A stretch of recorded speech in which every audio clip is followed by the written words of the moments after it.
Welcome to ప్రజా ప్రకాశం news. Talluru మండలంలోని బెల్లంకొండవారిపాలెం మరియు కొత్తపాలెం గ్రామాలలో బుధవారం నిర్వహించిన ఎన్నికల విస్తృత ప్రచారంలో పాల్గొన్న తెలుగుదేశం, జనసేన, బీజేపీ కూటమి అభ్యర్థి డాక్టర్ గొట్టిపాటి లక్ష్మి మరియు మాజీ ఇన్ఛార్జ్ పమిడి రమేష్. ఈ సందర్భంగా వారికి స్థానిక గ్రామస్తులు పూల జల్లులతో ఘనంగా స్వాగతం పలికి గజమాలతో ఘనంగా సన్మానించారు. ఈ సందర్భంగా ఆమె స్థానిక ప్రజలకు అభివాదం తెలుపుతూ తెలుగుదేశం పార్టీ ఎమ్మెల్యే అభ్యర్థినైన నాకు ఒంగోలు పార్లమెంట్ అభ్యర్థి మాగుంట శ్రీనివాసులు రెడ్డికి ఓటు వేసి అత్యధిక మెజార్టీతో గెలిపించాలని ఆమె ఓటర్లను అభ్యర్థించారు. ఈ కార్యక్రమంలో మండల టీడీపీ, జనసేన, బీజేపీ నాయకులు, కార్యకర్తలు, అభిమానులు, మహిళలు పెద్ద ఎత్తున పాల్గొన్నారు.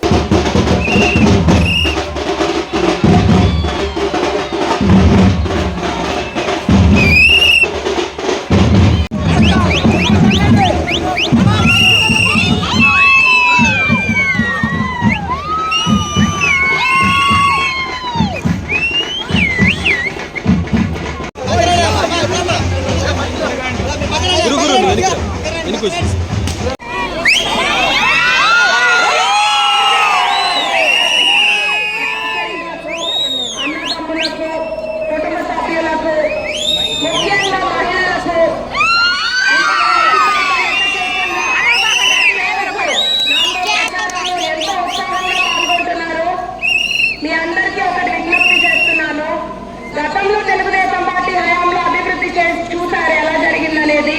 ఈ 5 ఏళ్ల పాలన చూశారు. అన్ని వర్గాల వాళ్ళు ఎన్నో ఇబ్బందులకు గురయ్యారు. మనం మళ్ళీ మన రాష్ట్రం భవిష్యత్తు బాగుండాలన్నా, పిల్లల భవిష్యత్తు బాగుండాలన్నా, మనం ప్రశాంతంగా ఉండాలన్నా చంద్రబాబు నాయుడు గారు ముఖ్యమంత్రి కావాలి.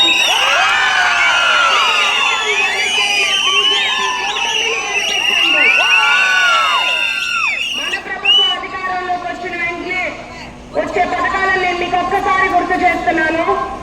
ప్రతి మహిళకి 1500 రూపాయలు. ఒకవేళ మీ ఇంట్లో ముగ్గురు ఉంటే ముగ్గురికి 1500 వస్తాయి. మా నాన్న వస్తాయి. ప్రతి విద్యార్థికి 15,000 రూపాయలు. ఇంట్లో ఎంతమంది పిల్లలు ఉంటే అంతమందికి. ప్రస్తుతం వైసీపీ ప్రభుత్వం ఒక బిడ్డకి 13,000 ఇస్తున్నారు.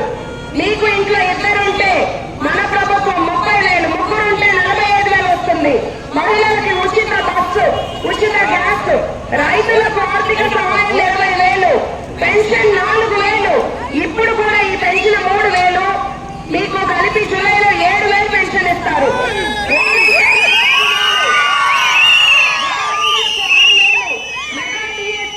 బీసీలకు రక్షణ చట్టం.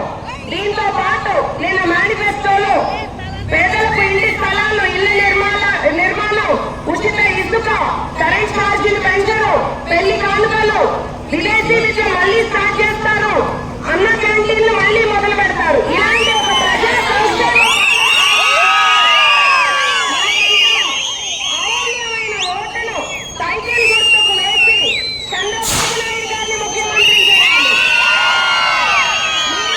నన్ను ఎమ్మెల్యేగా, ఎంపీగా మాగుంట శ్రీనివాస్ రెడ్డి గారిని గెలిపించమని ఒక్కసారి ఆదరించండి.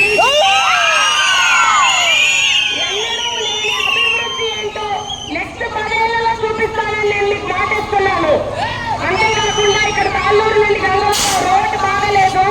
మన ప్రభుత్వం వచ్చిన సంవత్సరంలో అక్కడ డబుల్ రోడ్ వేపిస్తాము. తాళ్ళూరు నుండి ముందుమూరు 1 కిలోమీటర్ రోడ్డు బాగలేదు, అది కూడా పూర్తి చేద్దాము. ఇంకా మీకు ఇక్కడ సాగునీటి సమస్యలు, ఎత్తిపోతల పథకంకి కృషి చేస్తాము. అంతేకాకుండా నా వంతుగా ఇక్కడే ఒక హాస్పిటల్ కట్టి పేద మధ్య తరగతి వాళ్ళ